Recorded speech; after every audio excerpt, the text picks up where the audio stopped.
Coming up on The Returned. November 27th, I went into the gym to warm up. I dropped dead. Before I even hit the ground, I was already convulsing. And for 12 minutes, I had no oxygen. I was foaming at the mouth. I was walking with someone, holding someone's hand as they were taking me through the afterlife. As soon as I realized I was dead, I felt movement in an upward position. At the same time as I entered this afterlife, I actually came up with two other people who had died in the exact same moment. I could see many other souls coming up, dying. And then all of a sudden, I was upright with God. The first thing I could say was like, wow. Hi, and welcome to The Returned.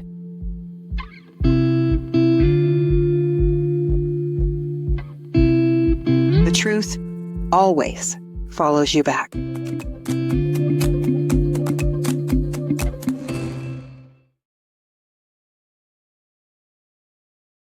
Hi, and welcome to The Returned. I'm MJ, and today we sit with Josh, also known as everyone's brother, a near-death experiencer who died multiple times, experienced life reviews, and spent what felt like hours in conversation with God before ultimately making the decision to return.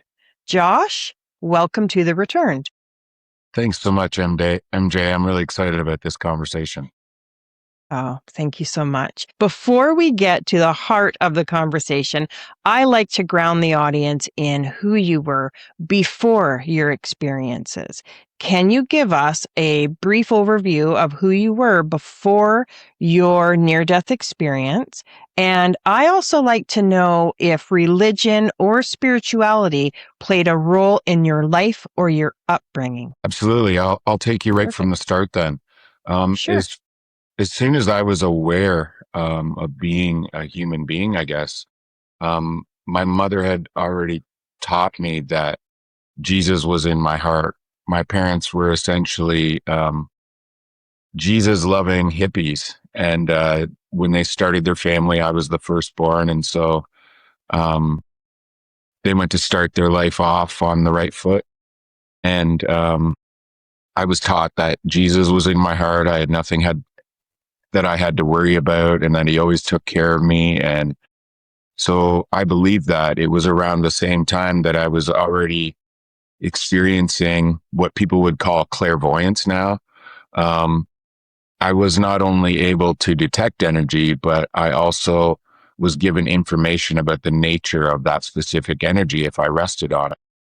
And so that made it really confusing for me growing up in religion, because I realized that everyone talked about Jesus being in their heart, but I didn't really find anyone that actually saw it the way I did. And I didn't know anyone that was interacting with it in the way that I did. So there were plenty of times in my life, and it started very early, where I decided that I would keep that from everyone, including other Christians. And I just kind of made a decision that I must be on some kind of secret mission to understand love and truth, and that it was a solitary mission. And so Jesus became my imaginary best friend. And he was like that my entire life. As I grew up, I acquired a fascination of death through, at 4 years old, my first dog died because he bit the mailman too long, and I couldn't understand why he had to die. Then my dad's father died, and then my best friend in physical form, which was my Opa Jack, he was my mother's father, and I had a premonition of him dying, and then 10 minutes later, I basically watched my mom get the phone call of the premonition that I had. And so I became infatuated with death, because everyone talked about people dying, going to heaven, but I didn't understand why there was so much sorrow and uncertainty in them, because I could detect that energy. And so I really didn't feel I could trust a lot of people, except my dad. My dad was actually always someone who was more like Jesus than probably anyone else. He was very non-judgmental, and He didn't buy into a lot of the negative aspects of, what a lot of us could perceive in religion today. Um, I was always trying to get out of church at a very young age, and I didn't like the way it made me feel. And so it was very early where I became also a rebellious teen. I fell in love with heavy music, rock music, Ozzy Osbourne, like Motley Crue at a very young age, Beastie Boys. And I just really loved that music with the spirit of rebellion essentially in it. And, you know, there were different times in that period where I would acknowledge that I was on this mission, and I would flip flop between like wanting to be a regular human with my peers and taking this mission seriously. Um, when I was really young, 15 years old, I guess it was my second time having sex. I became a father, and my son's mother wasn't really feeling equipped to be a mother. And we accepted the responsibility in my household. And, she later came along and became much more invested. But it was scary for her. So as a family, we raised my son, a little bit of back and forth with his mother. And then, I got married in 1999, and my wife, basically, she had had a young son as well. So we had both of our boys, and then we started our own family, having two girls. And in 2004, I guess with my first blended family, my first dog, my first mortgage, um, I guess my first business, I was 28 years old, and I had my first massive heart attack that lasted 14 and a half hours. Now, this was my first near death experience, and it was an out of body experience. And, after that, I ended up having two stents at Sunnybrook Hospital in Toronto.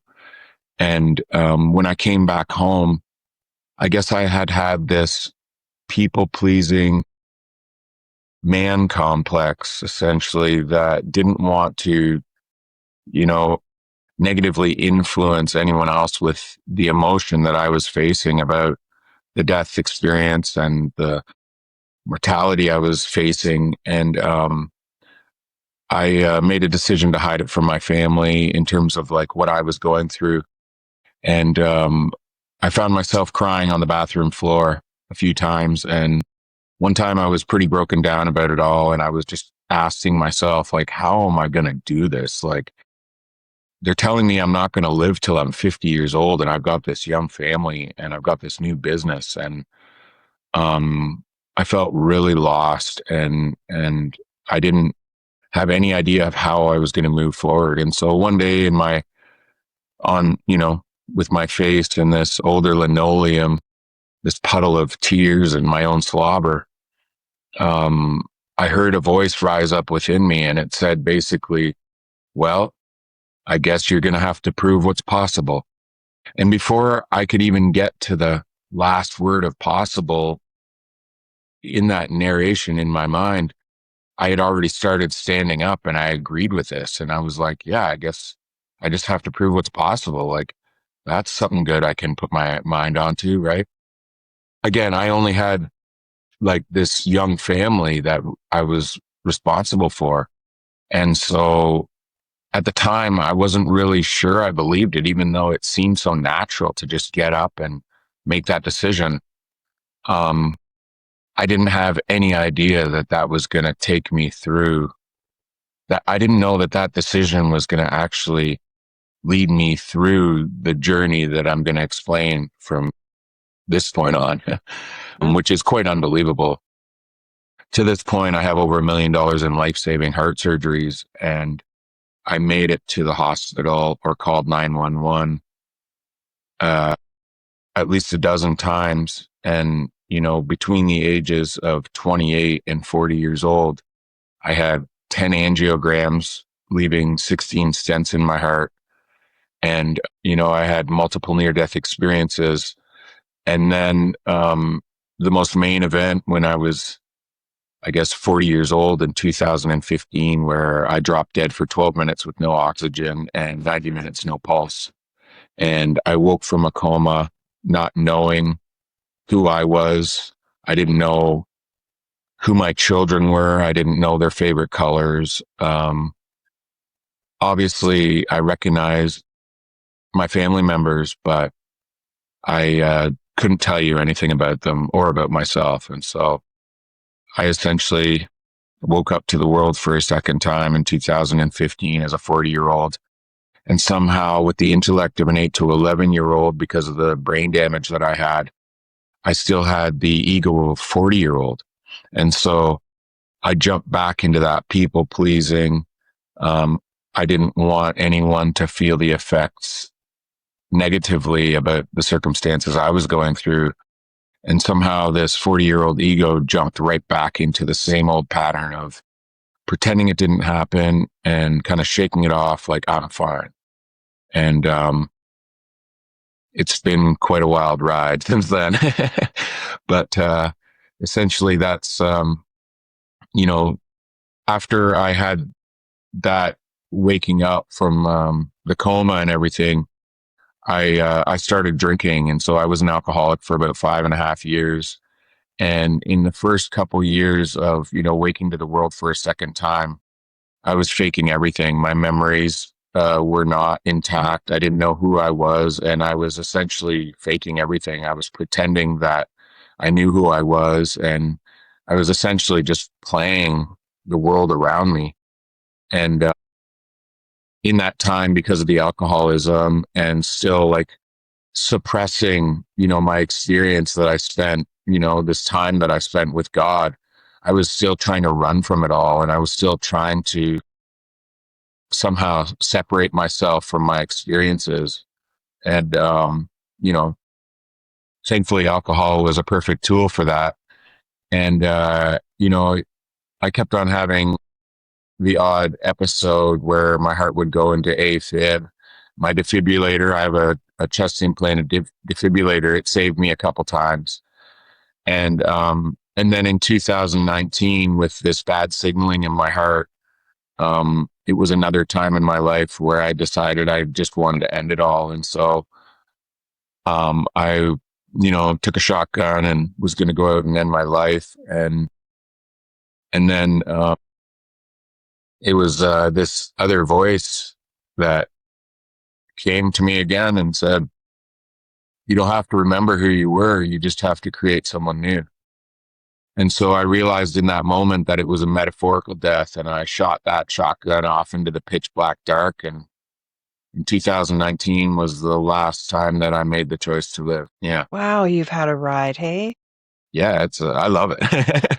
Like Yeah. now I stand back and you see the purpose in it all. So it's actually quite literally death is my favorite experience in life so far. From there, Josh, can you take us in to some of your experiences, what you actually experienced? Sure. I'll start with the first massive heart attack, which was in 2004 when I was 28 years old. It was the first time that I had been out of my body. And it was quite alarming to me because I actually learned that I was having a heart attack outside of my body, watching myself on a gurney. And it was kind of peculiar, but it was also so natural at the same time. And when I was having this massive heart attack, it was about 14 and a half hours. So by the time I got to the ambulance, I pretty much looked, or when I finally got into the hospital, I pretty much looked like a Walking Dead guy. And so because I was so young, there was everyone's interest. All the staff from that emergency room was basically all around my bed.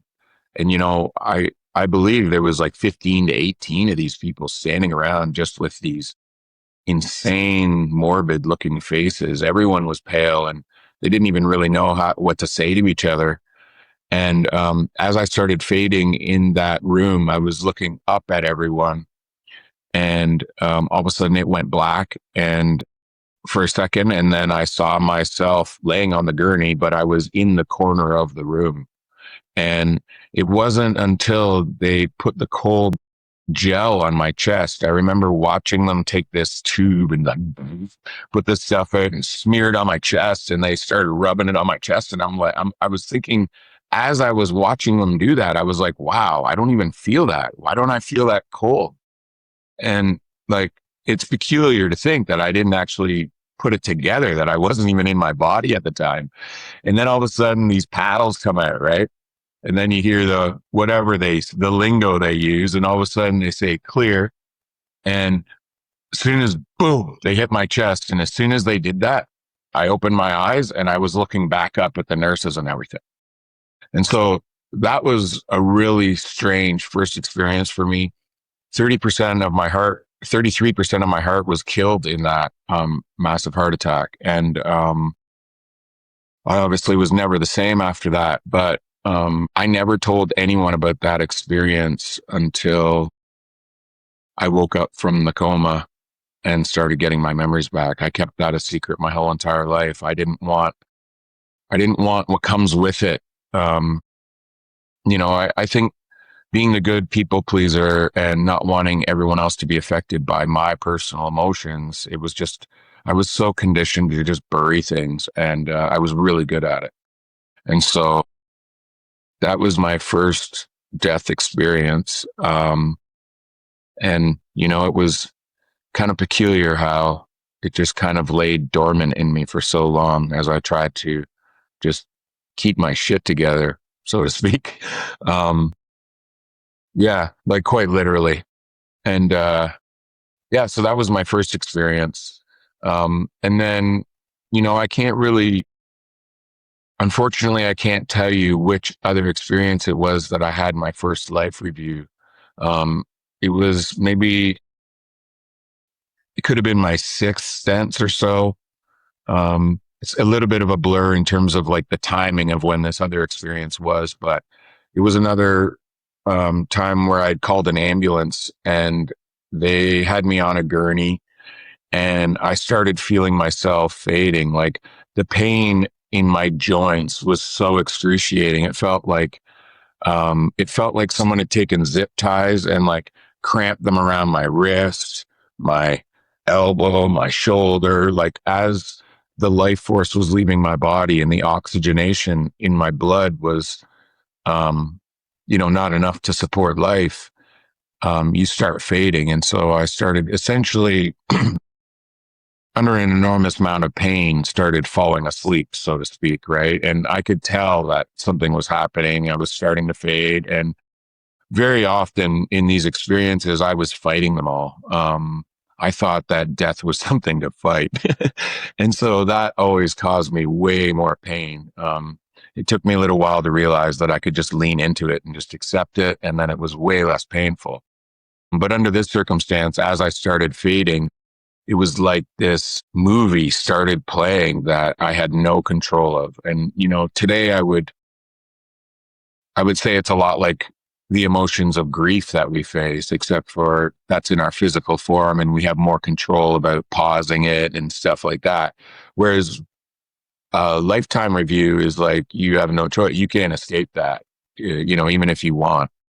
And so in this first lifetime life review, I guess people call it, is I essentially could see and feel the way I made others feel. And it played over like rapid experiences of pictures of little movie clips of moments that I was with other humans. And it was all about how I made them feel or how I felt about how they made me feel.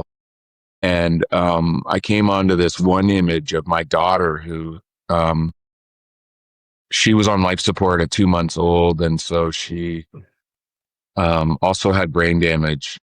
And so she had strep B, meningococcal meningitis at 2 months old. And so she had a little bit of like learning disability and that kind of thing. And so in this life review, I got to see the way I made her feel from inside her.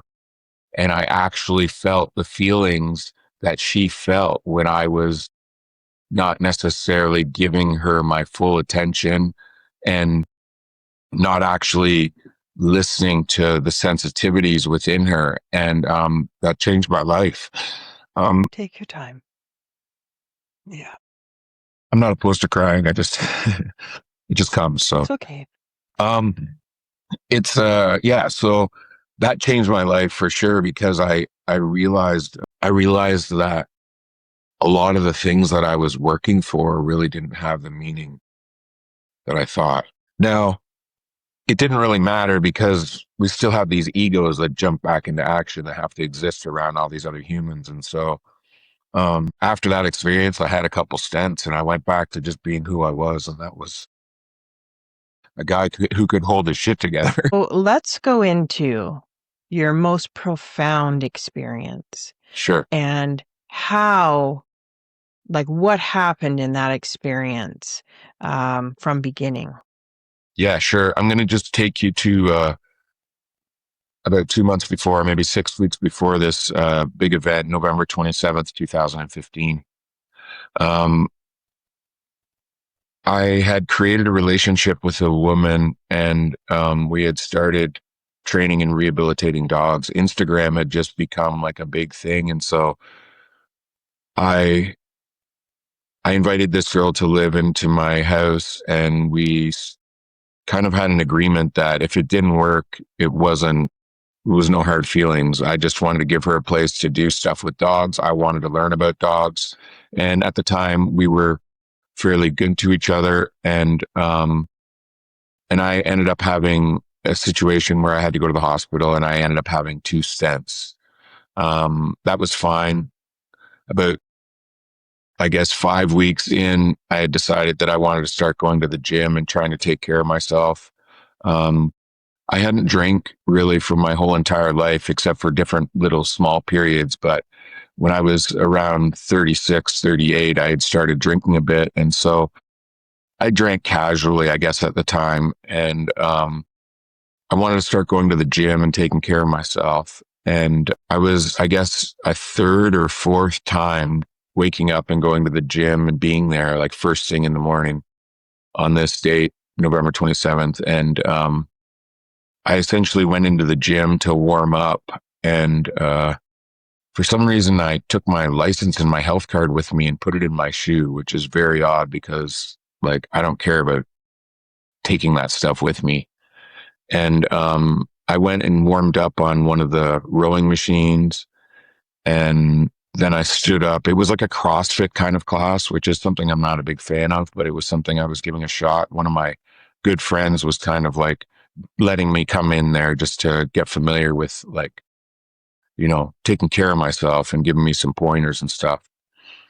And I don't really have many memories of this. I do have slight memories, but essentially after warming up, we went to stand in a circle to get our exercise for the day or however that worked. And I essentially just dropped dead. Before I even hit the ground, I was already convulsing. And for 12 minutes, I had no oxygen. Everyone stood around kind of freaking out. I had this big beard and I was foaming at the mouth. And one of my good friends, who was the one, I believe, yeah, he was owning that CrossFit gym at the time, and he's a paraplegic. And he hopped out of his chair and put put my head in between his legs because I was just vibrating and like convulsing all over the floor. And so he was just trying to hold on to me. Um, Now I don't have any clear memories of this. I can picture myself from outside of my body and I can picture it vibrating, but that's all I've got about that. And then essentially, um, it goes into this near death experience, which is pretty much the most profound experience I've had in my life. Um, it was kind of like right from the beginning that I was walking with someone, holding someone's hand as they were taking me through this insane place, the afterlife or heaven, as we were told. And I'll start from the very beginning because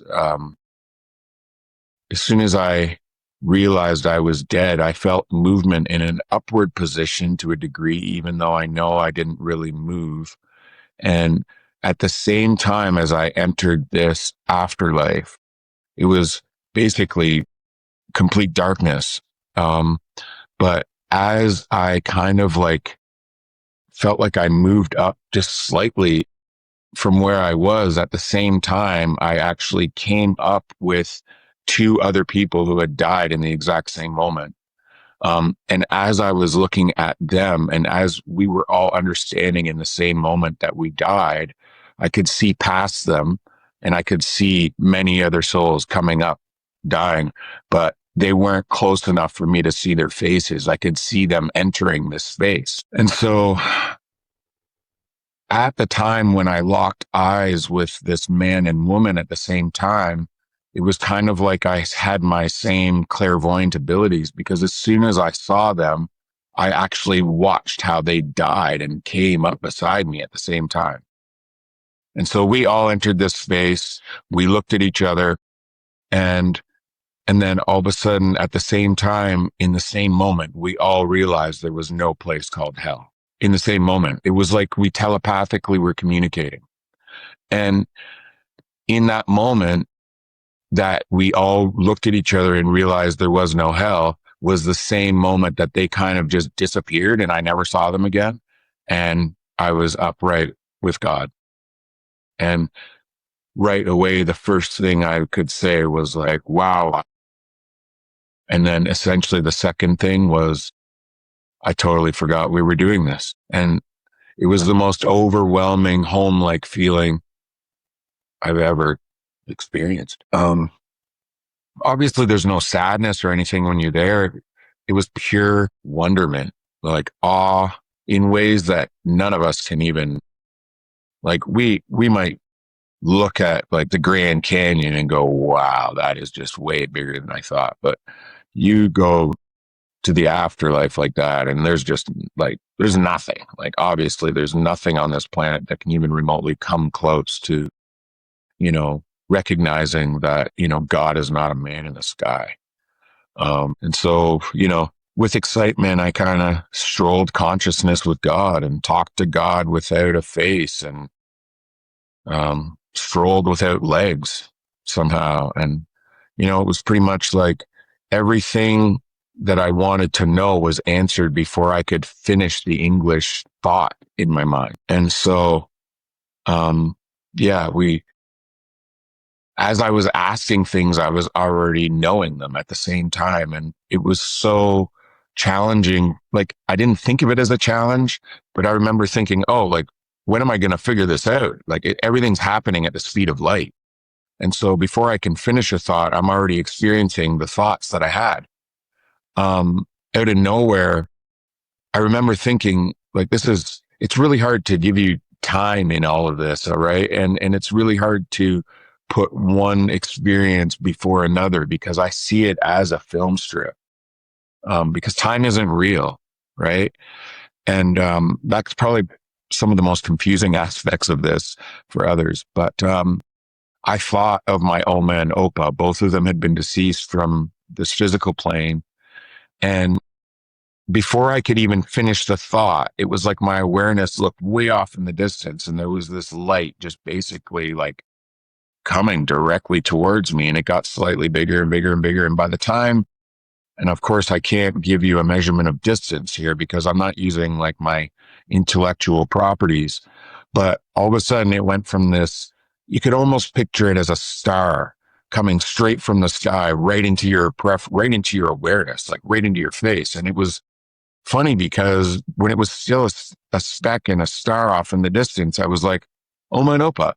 I knew it was them I even, before they even got close. And I was like, this is crazy. Right. And so they came right up to me and they were there in their light being bodies. And, you know, the center area of their chest was like this golden luminous like light that vibrated with like excitement. They were excited to see me. And it was like excited and like wisping, like almost like what would look like smoke, but in light off their, heart area. And they had the outline of their light bodies. It didn't look like my Oma and Opa. They looked completely identical and they were the same height. And I just knew which one was which. Like there was no question about it, right? And so the most crazy part of that is that because I was on this mission to understand love and truth my whole entire life, and that I had this clairvoyant ability. When I was around 13, 14 years old, I started playing with Ouija boards, and I did that with some friends. And at one time with some friends, which I could contact and they might remember. I would think they would. It was pretty wild. But we were in a field and I was calling on my Opa through this Ouija board because he had died when I was 8. And he was my best friend. Like I felt more connected to this man than even many people, even to this day. And we were talking, and he asked me if my Oma was mad at him, and I was like, "Why would she be mad at you?" Right? Mind you, we're like 14-year-old kids, right? Um, and I'm like, "Why would she be mad at you?" And then he told me that he cheated on her, and I was like, "Wow, this is crazy." My Opa's telling me through a Ouija board he like cheated on my Oma. So I kept it kind of a secret. And, when I was 14 and I didn't say anything about any of it to anyone, I definitely didn't want my mom to know I was playing with a Ouija board. And, that kind of stuck with me for a while. And a few years later, I actually had mentioned it to someone else, verifying that he had actually cheated on my Oma. And I was like, that's crazy. So here I am in heaven, and I'm looking at my Oma and Opa, and I'm kind of thinking to myself, does Oma know? Like, like, am I gonna, like, was that you? Like, was that you with the Ouija board? Like, is this for real? Or am I just making this up, or what's going on? Right. And they both started smiling, and they're like, obviously they don't have mouths, but I can see their heart area just glowing with excitement. They're laughing essentially. And I'm like, this is unbelievable. So, you know, and you're not mad, and everyone's at peace about it. And like, that was one of the craziest experiences for me to come to later on, because like, not only was I 14, I had to recover my memories before I remembered that part of it. Right. And so, yeah, just a really incredible experience. There were other areas, I did a bunch of things. I guess one of the coolest things is God kind of like, he always seemed to be off to this side of me. I could never see him. It was just like, it was kind of like one of those, if I was a whale and you have one of those fish that are just kind of like tagging along beside you, that's the sense I got. It was just like he was just there. Like I never really saw him, but he didn't have a face anyways, right? It was just really peculiar. And, he kind of nudged me. He's like, okay, so what do you want to see? And I was like, for some reason, I picked, like, I don't know why I would have picked something on Earth, but I picked, man, what's the biggest mountain? Mount Everest. I was like, I want to see Mount Everest. And so before I could finish the Everest part of that, I was already like moving at the speed of light somehow. And I wasn't really going anywhere, which this is the most peculiar aspect of it all, because you feel movement, but you're not going anywhere. It's almost like everything's moving towards you. Okay. And so here I get to the base of Mount Everest, and I'm thinking, well, by the time I get to the bottom, I'm like, well, I didn't want to see the bottom. And then I started kind of ascending up the side of this mountain, like, kind of like those guys that jump in flying suits and fly down mountains. It almost feels like you're flying up a mountain. So I get to the top, and I'm like looking around. I'm like, well, why did I even want to come to the top? I'm like, it's full of snow. And I'm like, oh, wait, I wanted to see the top. So I quite literally just looked through the snow and saw all the stones. And I was just kind of like, excuse my language, but this is fucked. I don't know what's going on here. Right. I don't think I used that language there, but I was like in disbelief. And so, this whole time you can feel God kind of smiling and laughing, like he's amused by all this. And so we did that. And, there was a period of time where we were still, and, it was like being embraced by like golden liquid light. And it was the most comforting thing that I've ever experienced, even to this day. And we were chatting about different things in life, and I was just getting knowledge, which like I said, as soon as I thought about something, I already knew it. So it was kind of a peculiar thing because you're sitting here with what you think is God, and he's just agreeing and laughing with you, essentially. And I started seeing things off in the distance, and I wanted to explore this other stuff. And he was like, kind of like, whoa, whoa, whoa, no, we got to talk about something. And I was like, obviously I'm using human words to describe something that doesn't happen in words. Um, and so he essentially was asking me if I wanted to return. It wasn't necessarily my time unless I wanted it to be. And then he presented part of my life to me, and all the confusion that I had with religion. And so he essentially asked me if I wanted to return to share my story. Like, and obviously he asked me if I wanted to return to complete my original purpose. And so I was like, okay, sure. I was excited. Like at the thought of it, I was like, wow, I get to go back there. Like I actually get a choice. And, I was just this little ball of light, essentially, like vibrating with excitement. And he was telling me that there's going to be many other people that are on a similar mission, and um, that I would meet up with a lot of them. And just as I was fine with that. And I was like, okay, I'm going to meet up with these people. And then just as I started feeling the moving, like I still don't understand this moving because like I don't think I really moved. It's so weird. Um, but as I started sensing this movement again, which I didn't even know that was in that moment going back to my body, I was almost like, wait, wait, wait, wait, wait. I was like, how am I going to know who they are? Like that was the last thing I asked him. And as I was moving and I assuming being dropped back in my body, he was like, you'll know. And that was the last of it. And from there, I woke up in my body. Unbelievable. Yeah. So I think I probably gave you, some of the most thorough explanation of what I have there because I actually haven't filmed this experience in entirety for myself yet.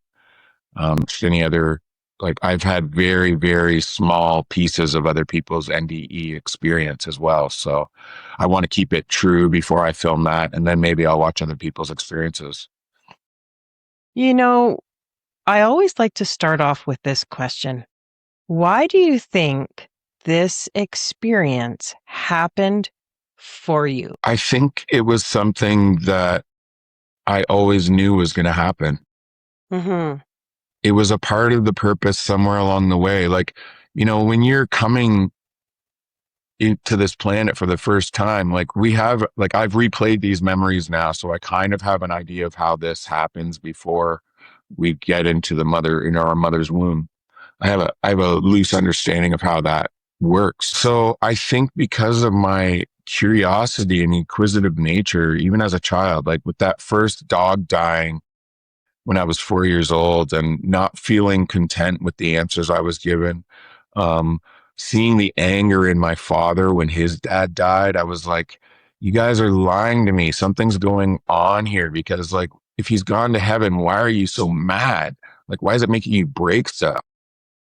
And then obviously when my Opa Jack died, I was actually really angry.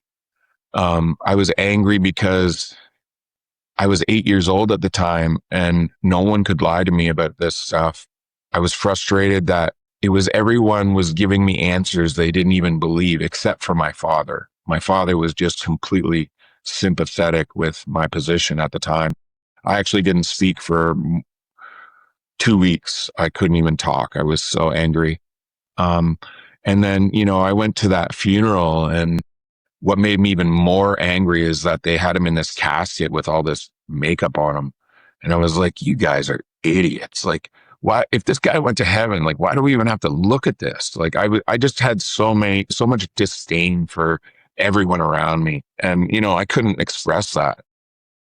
I was, and so I went into shock essentially for 2 weeks and I wouldn't talk. That was when the movie E.T. came out, and they tried to bring me to E.T. to watch it in the theater and have a Happy Meal after that. And, I just cried my eyes out. I couldn't, Like obviously E.T. was the wrong movie for me to watch because like, you know, I had already experienced some of this stuff in my own life in terms of like telepathic communication and all this stuff. And then, you know, they tried to take me for a happy meal after that. And thankfully it was my dad. I would never get angry at my dad. Even at 8 years old, I didn't get angry at my dad. He's probably been the best support I've ever had. I was thinking about something, and I'm Yeah. wondering if you've ever thought this. You had many brushes with death, life Yeah. And many that reviews. I haven't talked about. Yeah, right? So you Yeah. have. Yeah. Now, I'm wondering if you've ever thought about them being some kind of activation. Yeah. What does I could, when I say that to you, what does that bring to mind? Is that something that resonates? um, it's not a term that I use in my own thinking very often. So when you say it, do you mean like an activation, like a spiritual activation of some form? Or what, Kind how of, about if you yeah. I'm define what you mean by it and then I can Yeah, actually, so basically, um, getting back on the path you were supposed to be doing. So then all these little brushes were with death were activating something in you for you to see, yeah. and then ultimately bringing to this major one that happened. Yeah. Yeah, I can agree with that to a degree Mm, for sure. mhm. Maybe not entirety, but as a part of it, absolutely.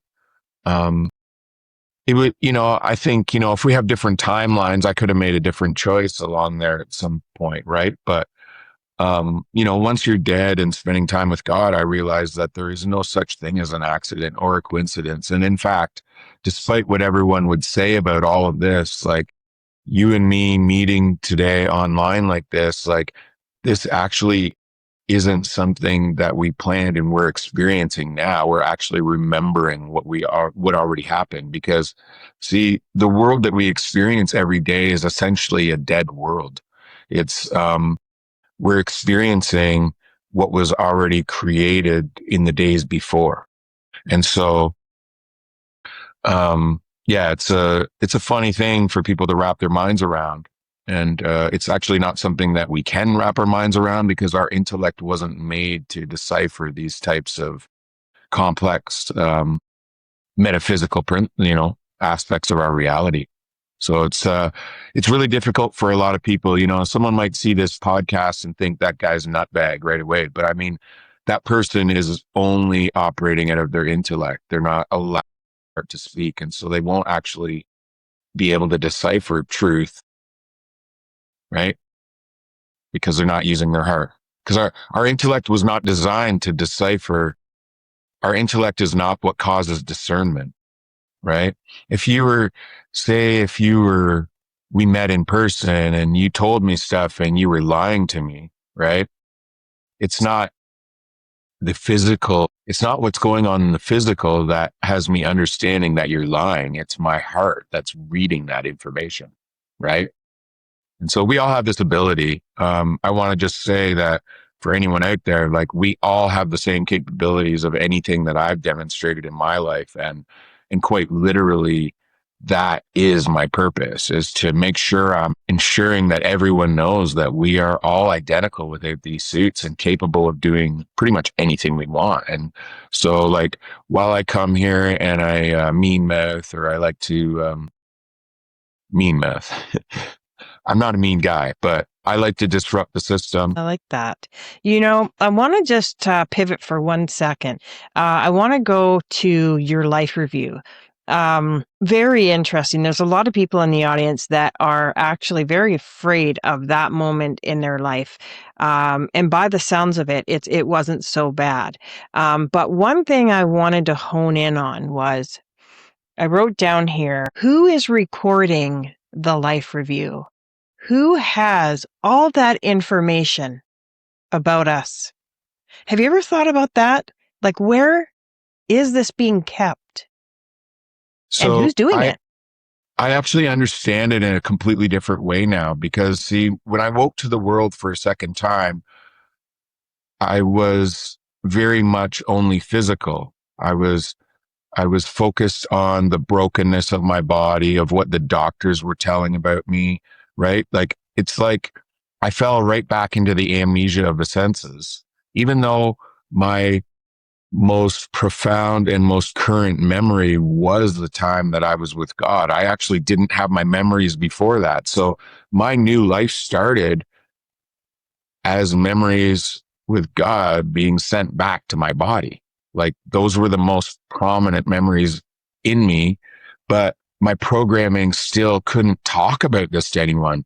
At the time, I promise you, I couldn't even put it into words, right? Like to actually, and so everyone is aware and everyone hears this. Every one of us that are trying to explain a near death experience, it's kind of like God laughs his ass off constantly because there are no words for this, right? Like I'm trying to use words and, pair them with some form of expression to give them some form of meaning. But at the end of the day, I'm like, I'm only giving you 1% of what I can actually express because it's not in a human language that we could. Okay. So once I understood that I didn't have my memories, but that I could reclaim them. The reason why I had such a challenging time reclaiming or seeing these is because I was told that I had brain damage and I wouldn't have my memories. So I was told that from the outside world. And so that's what led me to drink and like suffer even more because I was like, wow, how am I going to remember who I am? And so I was trying to remember who I was, right? Now, when I started getting my memories, God showed me, and you can call it whatever you want. I have a personal relationship and it's relational to me. So I can call it God out in my external. And I recognize that none of our memories are actually in us. Like, right? There's this unseen reality which we're cloaked from in a way because of the illusion of our physical senses. And so we don't understand that this unseen light that's all around us. Okay. Well, we might understand that we only can interact with and, perceive 1% of all available spectrums of light around us right now, right? We can only measure that much. And so the way I see it is that all our memories and all of our thoughts and all this stuff are in this field of consciousness, which is within and around us. It's mixed with the oxygen. It's actually quite unbelievable. And, you know, as we advance with science and, the work of like Joe Dispenza, they're using a lot of like technology to start measuring some of these, frequencies and this, unseen light that we call frequency or vibration. And so that is how I realized that I could get all my memories back because they never were in me. And so this is life changing for many people with anoxic brain injuries or people who forget who they were and that kind of thing, because, it's something, a course I'm actually putting together right now is to help people literally recover just their memories. Because once they understand that they were never in their broken brain to begin with, it's a lot easier to access them. I see. So everything that we've actually gone through in life is outside of us. It's actually inside of us, but yeah, in this physical plane, it's inside and it's within and without. But it's all experienced from within us, right? From the heart. I see. And so when we die, all of that comes flushing back and we're able to see. So is there someone judging us on our lifetime, in your opinion? No, we've got that all mixed up. And to be truthful with you, like once you understand the way it works, like we're playing a game here. We need the evil as much as we need the good. And that's really hard for a lot of people to comprehend. But see, if we didn't have the suffering and if we didn't have the evil, those of us who are too awakened to the real reality while still in physical form wouldn't have anything. We wouldn't have any suffering to move us towards, the intolerance about this suffering and trying to figure it out on our own is only going to create anger, is only going to, we can't deal with it physically. So it pushes us automatically to start seeing the unseen, so to speak. And, this is going to be some of the greatest challenges humanity have faced. But, this is the beginning of it. We're not going to turn away from it now. So, um, there's going to be many people who want to just hide themselves in addiction, and not accept, what they're hearing. And that's fine because we actually all knew our roles. Like many of us are going to wake up at our death to realize that this was just a game and that we shouldn't have taken half of it seriously. And then the rest of us are awakening up while we're still in physical form. Right. Josh, did your experiences give you any understanding of where we go when we die? Yeah, I see it as it's all right here. It's all the unavailable light that we cannot perceive in these dumbed down meat suits. You see, the reason why we can only have so much truth delivered even at a time is because our physical bodies can't even comprehend that much power at once. And so, right? Because as soon as you die, you know how I said, wow, right? It's because it's so beyond anything you can imagine in terms of like seeing light as consciousness to that scale.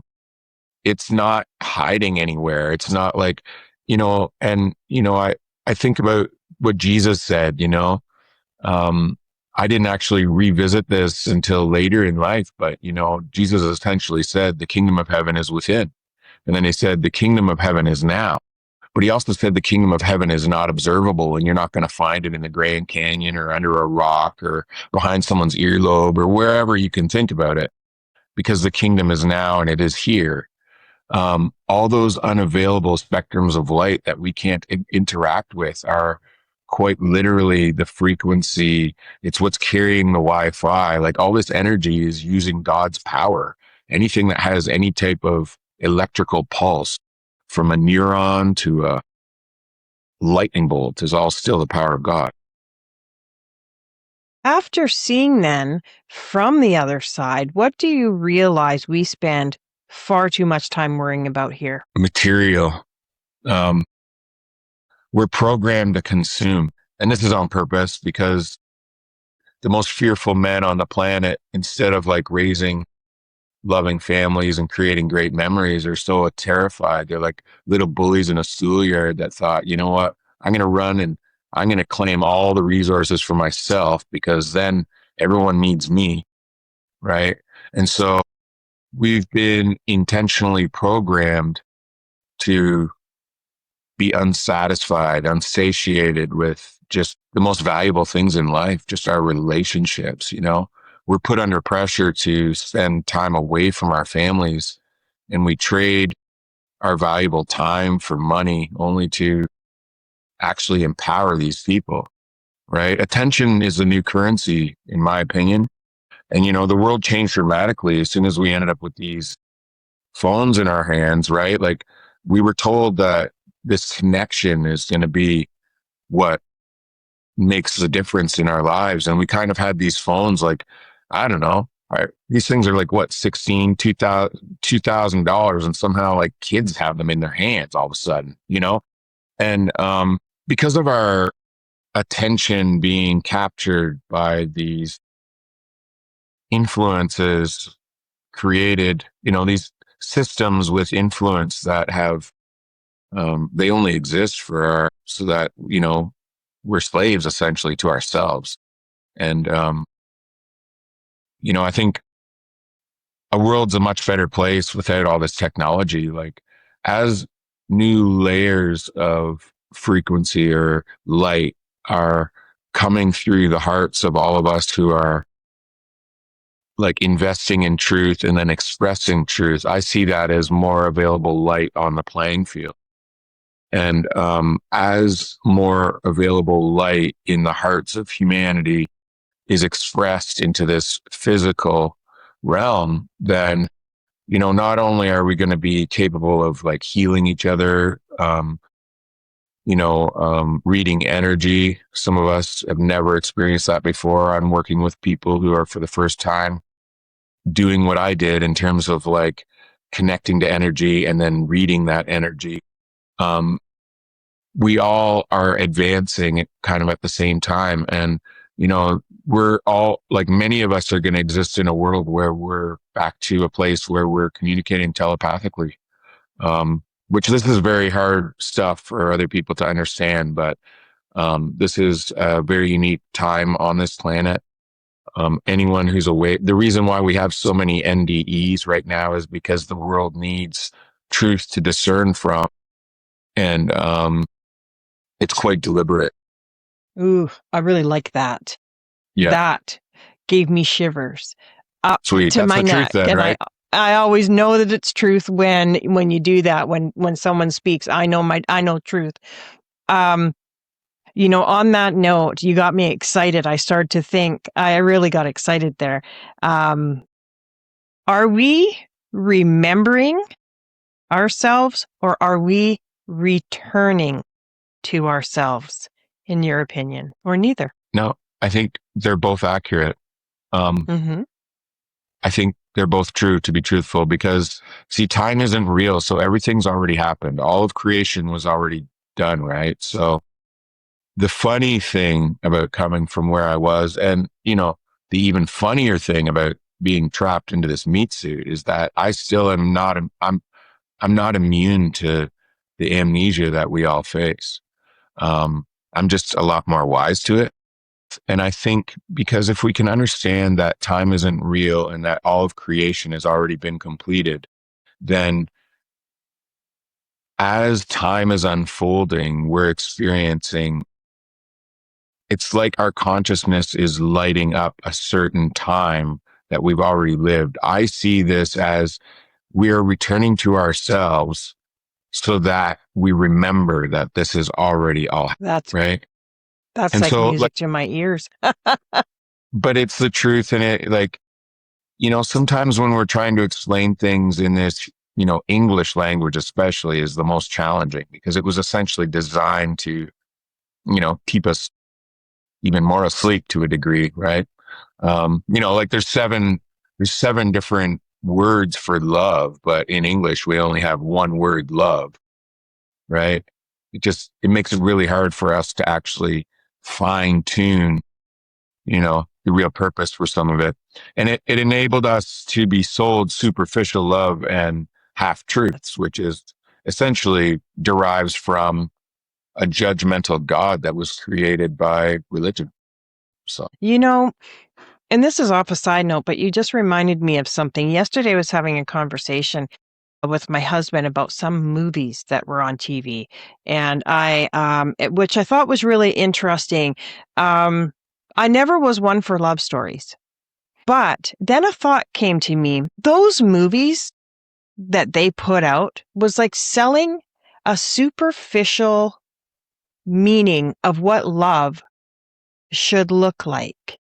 yeah. That's what came to me. All these different things that are out there that are trying to give you a superficial meaning of what love really is.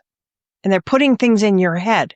So you're looking at this, I say a movie, like, I don't know, I don't even know one offhand, but you're looking at these movies and you're like, that's what my relationship should be like.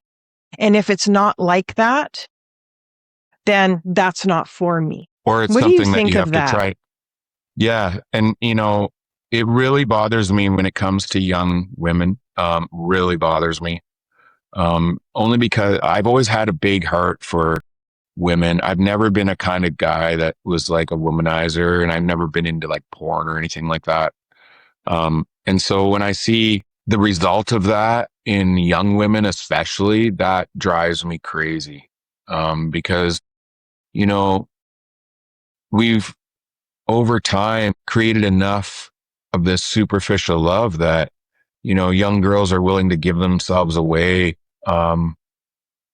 because of something with no substance. It's actually just like a, a card trick. It's like it's like an illusion, right? Like, oh, I'm gonna take you out to the movies and buy you something to eat, and then they think that they might have a chance of getting married or something, like, because like we're essentially programmed. Our roles are programmed into us. Like, we all blatantly know that by the time we get to high school, we're already thinking about the college. We're already thinking about who our future spouse will be. We're thinking about the kind of home we're going to have, the income that we're going to have.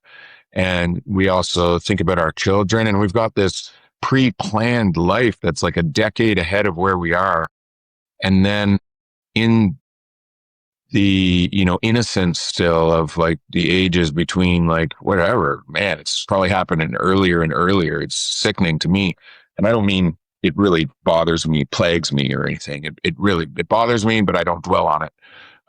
You know Especially, yeah, young girls, kind of just jumping in with what they've been told that's supposed to happen for their lives, and next thing you know, like, we're all swimming in these programs that we just went along with. It And seems yeah, like they don't want us living in the now. They want us no, no, living no. in the future, or they want us living in the past. Do you Yep. agree? These Yeah. people know exactly what's happening. They understand how metaphysical world works. And like, they definitely have spent more time figuring out how to control others than they have trying to feed the population. Because we do live in a place where, morality doesn't come from a religion. I mean, if you were walking down the street with your daughter and some guy was there, like, no one has to employ me to come and knock some guy out trying to buy. I mean, like, I learned real version of love because, when I woke up from the coma, I was rehabilitating dogs, right? I'm dealing with apex predators that want to maim or harm other humans or kill other dogs or other animals. And I realized, like, it's not a really amazing, like, it's not a fun process to have to reboot a dog back into its natural state because it's running a program, right? Imagine taking someone who's running a program that's been on crack cocaine for like 5 years and then just trying to trap them in a room. Um, you know, Obviously we wouldn't do that. But when it comes to giving a chance to an apex predator, the crate is used and we almost have to hard reset this dog experience back into life. And so I learned that love is quite violent. And, God demonstrated this to me later on because, he asked me if I wanted to come back and wanted to return. I was excited like a little kid.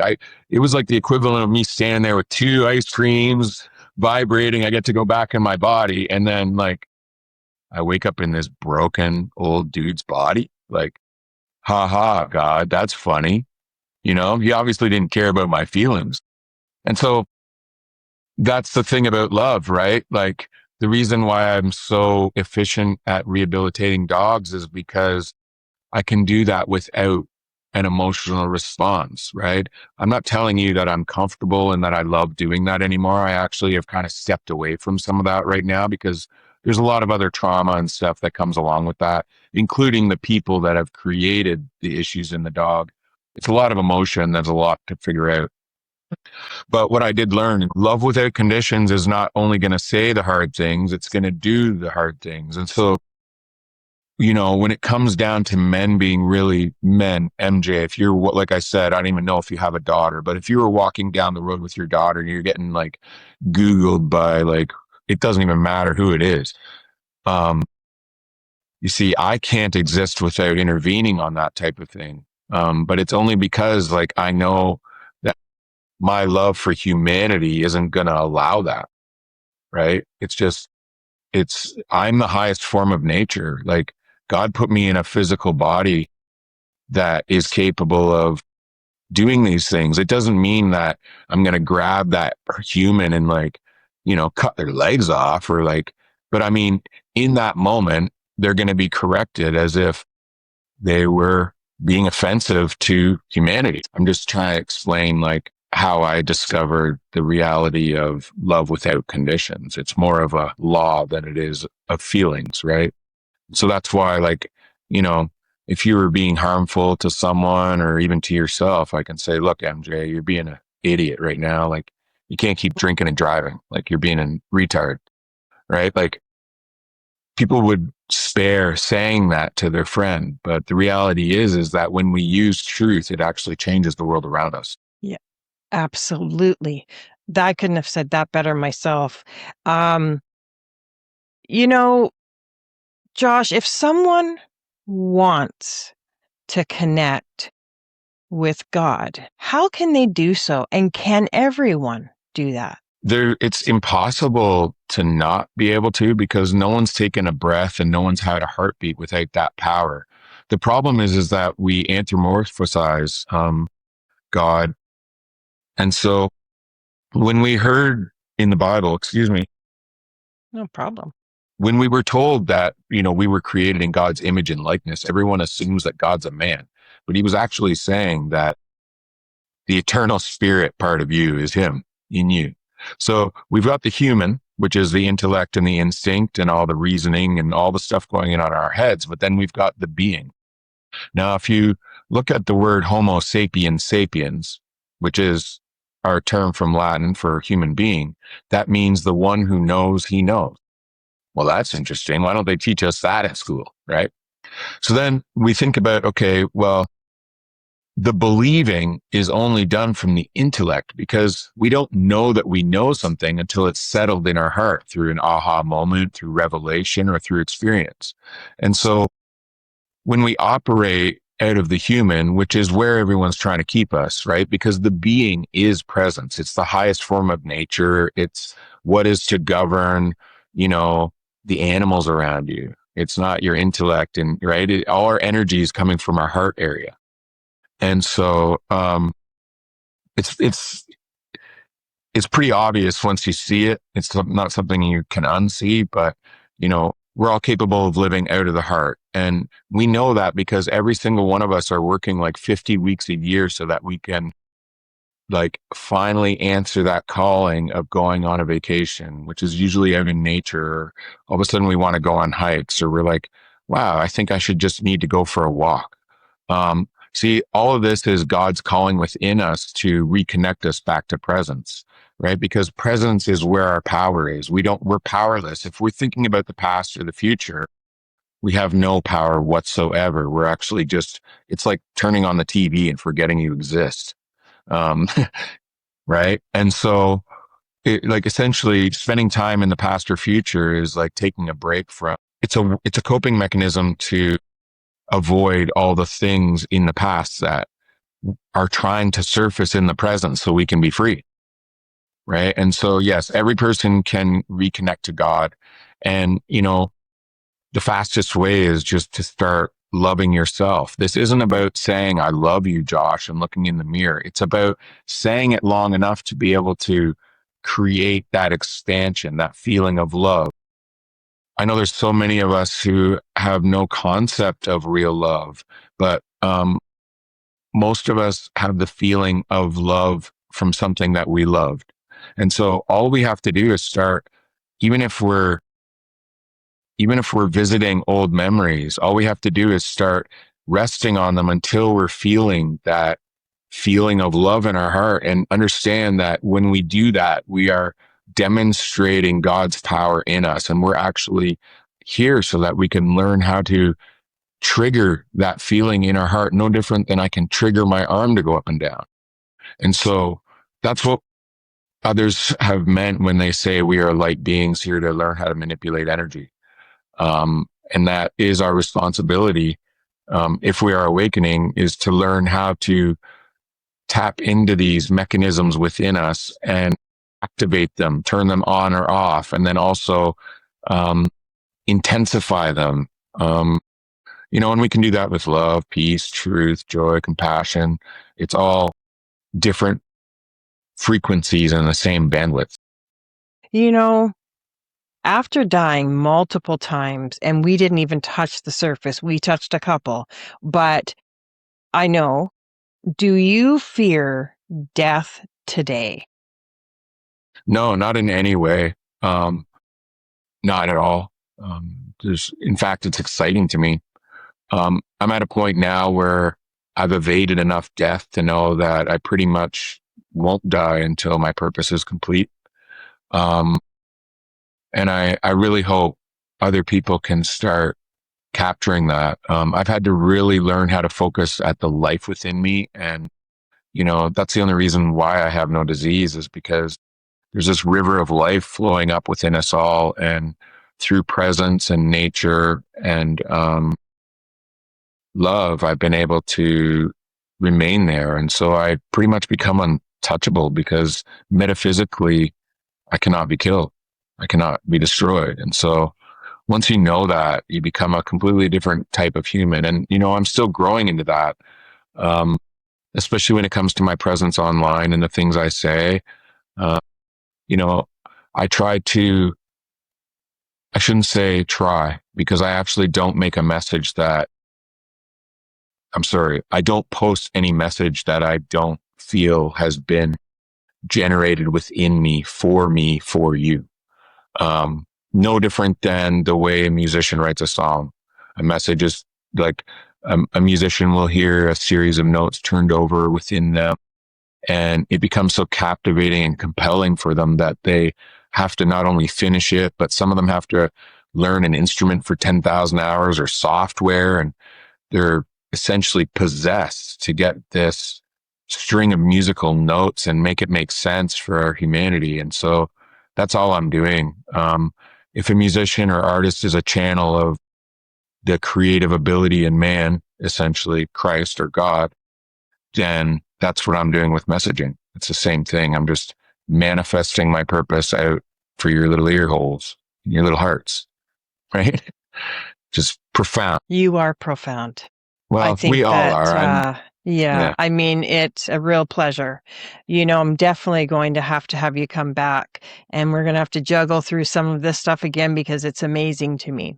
So, Josh, for people who resonate with your work and want to learn more from you about you, what services, offerings, do you have any published works, books? Where can people find and connect with you?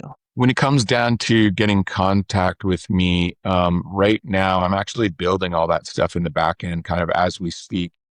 I've never done any of this before, right? So this is starting from the ground up. I am available the fastest way through Instagram, which is everyone's brother with a Z, as you've got it spelled there, on Instagram. And there's a link in my bio.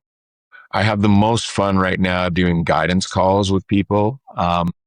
That's a really good way to, get in really quickly, but then without a major investment. In that link to the bio is also the links to my YouTube channel, my Substack. I've got 4 or 5 articles up there, which are a lot of fun. People seem to really like. And then I've got a school community called Bringing Death to Life. And so that's just where I'm at right now. Also, I've got a couple conversations with people doing one-on-one coaching at a pretty deep level. Like people that have had like major heart disease and are really struggling to do this all on their own. Me working one-on-one during the month has been unbelievable for some of these people, especially awakening amongst all this and maybe deconstructing from religion while also trying to get the healing that they know is part of their inheritance, so to speak. Yeah. And in the future, I'm going to have a podcast going, and, and then as well, I'm going to be building more courses, and retreat is a big thing for me. I really want to try to spend, as much of the winter somewhere south. Hint, hint. If anyone wants to like hook me up away from a Canadian winter in the sun and learn a bunch of stuff, yeah, that's kind of where I'm headed. That sounds wonderful. And I will definitely have all those links in the description box below. Thank Now, you. Josh, you're on the return, and there's always one last question with me. And the return, I believe everyone returns with a truth. What truth did you return with that you think humanity needs to know right now? Dying hurts as much as you remember being born. Ooh. Now, that is an interesting message. Do you want to elaborate on that? Yeah. Do you have kids, MJ? I don't know if we actually even discussed that. I know I gave you some. I do. Okay. I have 2 sons. Okay. So how Yep. far apart were they born? They were 2 years apart and they're in their 30s now. Okay. Well, I know other women who've actually have kids that are like almost not even a year apart somehow, right? Okay. And so that's because pain and suffering is so temporary and we don't talk about it, but a woman is not only willing to go through that childbirth with a lot of pain and a lot of suffering. A month after she's healed even some stitches and stuff, she's willing to get pregnant and do it all over again. So how significant is suffering, right? We're willing to get tattoos, for an eternal being. Like when you die, you realize that this was literally like one roller coaster ride is how you think of all these years on this planet. So imagine being on a roller coaster and having a mosquito enter your throat uncontrollably. And that was like great suffering on this planet. Like, are you going to remember the ride or are you going to remember when the mosquito went in your throat? Right. So people really need to understand that death is like walking into another room. It's, the only reason why we feel all the pain and why we resist it is because we're programmed to fear it. So if any of you are dying, I want to tell you, don't fight it. Just go, yes, and just fall back. And it won't hurt at all. So also, I do have a book that I'm working on. It's called The Darkest of Darkness. That's something that I do want people to know about, although probably more so when I can actually hand it to someone. I'm a little slow with all this stuff. You'll make sure that you resend that information to me so I can update also the links when this goes out. Maybe we can do another conversation when I've got it in my hands and we can. I would love to. Absolutely need to bring you back because I believe that you have a lot to say.